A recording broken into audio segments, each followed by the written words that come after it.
first time. What was it like? How'd it feel out there? I mean, you've seen a few shows over the years, so how was it from the other side?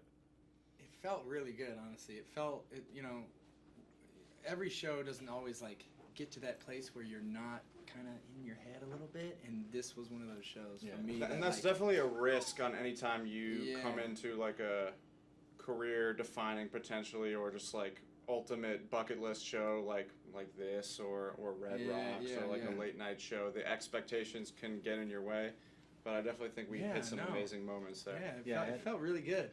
Let's talk a little bit about Take Good Care.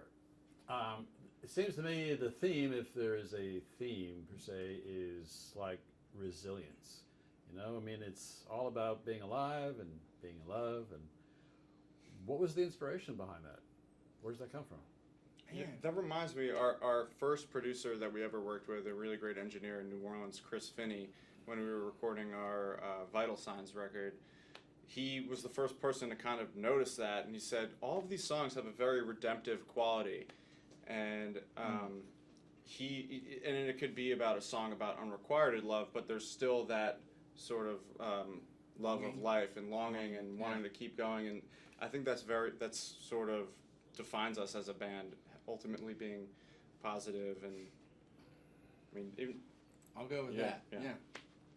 That's basically, sometimes when you're inside it so much, as kind of I am and you are as well, it's tough to kind of like have that point of view, but that's basically what it feels like. Yeah, I mean, to me it was just kind of like, we're all in this together, and this is like, this is us keeping the whole thing going, you know? The songs are very personal too. And I mean, there are 14 of them, and from what I've read, there were a lot more where those came from, so there must have been some difficult choices made. There were. It was tough. I mean, we all got into our practice space, and we listened to them, and everybody gave everybody their time, and we really kind of just did it as a band, as we do everything basically. Whittled it down to 25, and we have 14. Whittled that down to 14. Speaking of which, when you approach writing a song, is there a certain way that you do it? I mean, does the music come first and then the lyrics, or can it be like any which way? It can really be any which way. Lately, I've been really liking to just start with a melody with no chords or anything. Just try to sing it out, sing something out, and if that can compel me to keep going on that, then I feel like I have something strong. But it can come in so many ways. Yeah, I mean, we get ones that like you or Andrew, like either of you guys or Andrew will bring something pretty much fully formed, like verse, chorus, bridge, chorus. Yeah. To the and then we all just kind of put our parts on it, or there's stuff that comes out of like jams or. Yeah. I think as band members, as partners, we try to be as open as possible to the creative process, how it's going to be different for any song. So sometimes, like Rob said, it'll be like a jam that we all have and been doing for years, and then we're sculpting slowly, and that we thought was done, and then we bring it back and there's a new idea, or a new collaborator, a new producer latched onto it and gave it new life, and or just any which way, any number of us getting together and putting it together. Speaking of which, so I mean, you used 3 producers, and you recorded the record in at least 2 different locations, maybe more. Well, was it just a random thing, or was that part of the intent, was to collaborate with different people to get different ideas, different visions, and different sounds depending on where you were? I almost thought we were kind of planning on maybe like trying out a little bit of working with all of these guys and be like, we had worked with a good friend and producer from New Orleans, Ben Ellman, on our last 2 albums, and we were really happy with him, and he did a great job, and this was going to be our first time sort of testing the broader waters of really good producers in the music industry. So we were a little bit reluctant to make a decision, having never worked with one of these guys. Putting all your eggs in one basket. So you know that story. So we booked studio time with 3 different guys, and we ended up loving all of it. And so that's just kind of how it was sort of like we were auditioning 3 people, and then we just cast them all in the one role. Yeah. So it was all very organic, not really. It was organic, which is also each of them. I always felt like they kind of like played to certain strengths in the band. Like Dave Cobb was really great at capturing us as a live band in that room that he has in Nashville, and Andrew Dawson was just I mean, he was just he's a master of around. like. I mean, yeah. He's a master of contemporary production. Yeah, like the way he puts beats together. And yeah. Yeah. It was great.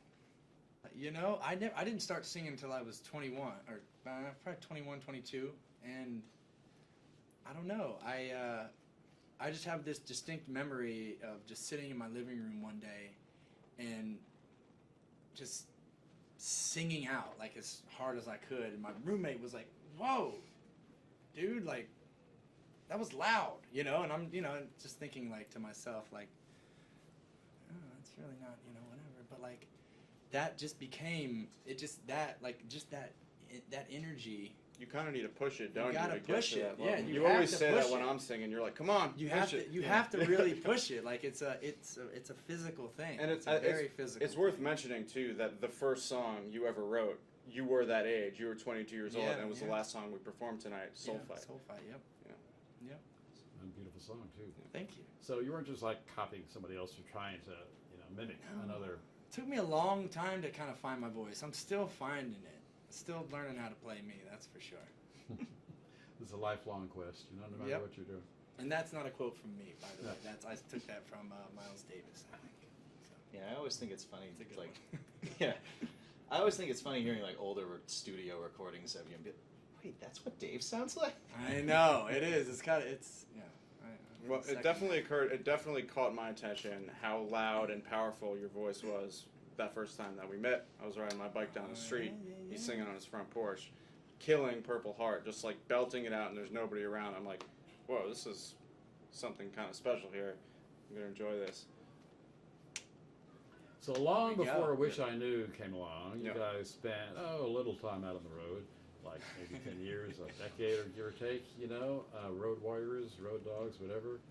And then all of a sudden, I mean, I know it's not that easy, but this one song comes along and just changes your whole world, right? It changed it. So it was a long road to get there. It was, but it was fun. I don't think we'd been doing it if it wasn't fun. Yeah, it elevated it, but it wasn't like it took us from playing in front of 8 people to 1,000 people. We had been organically growing our fan base through the reputations of the live show for that whole decade. Yeah.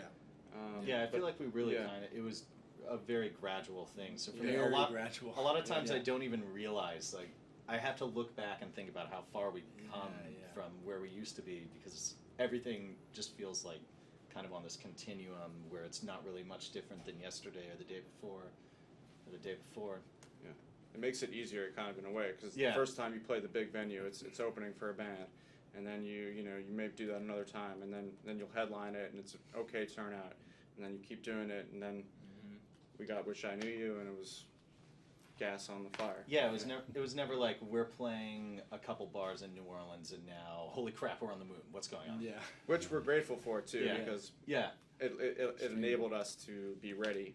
Yeah. None of you all are from New Orleans, or were born there or grew up there, but it's home. It's definitely and home. You all found your way to New Orleans, and there's a different story for each one of you, and how you all met up and so forth and so on. But what is it about New Orleans that makes it such a special place to call home? It's it's just fun to live there. I mean, every weekend there's something going on. You got Jazz Fest, you got Mardi Gras, you got French Quarter Fest. It's gonna be French Quarter Fest when we get there. I mean, yeah, it's just like that city is. It's not like a music industry town. It's like a music culture town, and so that's just really what drew me to it, and I think that's the same for you. She's been good to us. Yeah. There's a generosity of the public art in New Orleans, in the sense of people just going out and doing a second line with bands on the street, or making these amazing elaborate costumes, Mardi Gras Indian costumes, or floats, or costumes for a ball, or all kinds of different things. It's just sort of this culture that's really fun, and it has a unique flair to it too that comes through in our music too. I always thought something that really sets New Orleans apart too is that there's so much everybody's so invested in passing it along and bringing the younger generation up, and we wouldn't be where we were if we hadn't had guys like Rebirth and Galactic, who early on were like, oh yeah, we want to take these guys under our wing, show them how to do things. Like, I feel like that's something you don't necessarily get in a lot of other cities. Yeah. But there's this whole sense of kind of people are ready to Community. pass the torch. Yeah. They're not like, no, this is mine. I'm keeping it. Yeah. The other simple fact is that there's just a lot of clubs. There's a lot of Big Easy, baby. Yeah, that was what I think that was That's the origin reason. of why they called it the Big Easy, is that it was easy to get gigs.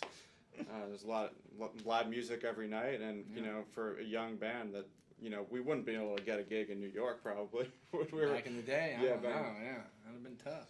So finally, given how random life can be sometimes, I thought it was interesting the way you two met, Zach and Dave. Yeah. I mean, how much more random could it have been? So you've told the story before. So, but what happened? I was out on my front porch one day. It's probably, I don't know, 3 or 4 o'clock. I'd just gotten home from work. I was pouring concrete. You at the just time. moved to New Orleans, right? I just moved to New Orleans, about 2 weeks before. I was kind of trying to finish up this song that I'd written, Purple Heart. Kind of put the finishing touches on it, and he comes riding by on his bicycle, stops. I was in a good mood. I was like, wow, this is a new neighborhood for me as well, and sort of feeling Did in you love just with New move Orleans. that house? Yeah, it was a new apartment for me, and it was a different route home from your normal route. It was the correct? first time I was taking this particular road. Yeah, and and it was just sort of a picturesque New Orleans scene. It was right across from Carrollton Cemetery, which is you know, one of these above ground cemeteries that they have in New Orleans, and what struck me was his voice and the fact that it seemed to be an original song. I was like, I've never heard this before. This is really cool, and you're just crushing it. So I stopped to listen, and then you stopped playing. You were like, yo, I was like, no, don't come on, stop. man. Like, finish the song, man. Yeah, don't mind me. And yeah, Finished, and then he picked up the guitar and played some Mississippi John Hurt, Candyman. I was like, oh, okay, this dude can actually play. So we just started hanging out, and voila. Yeah, that's a great story. You can't make up shit like that, you know. No, It just happens.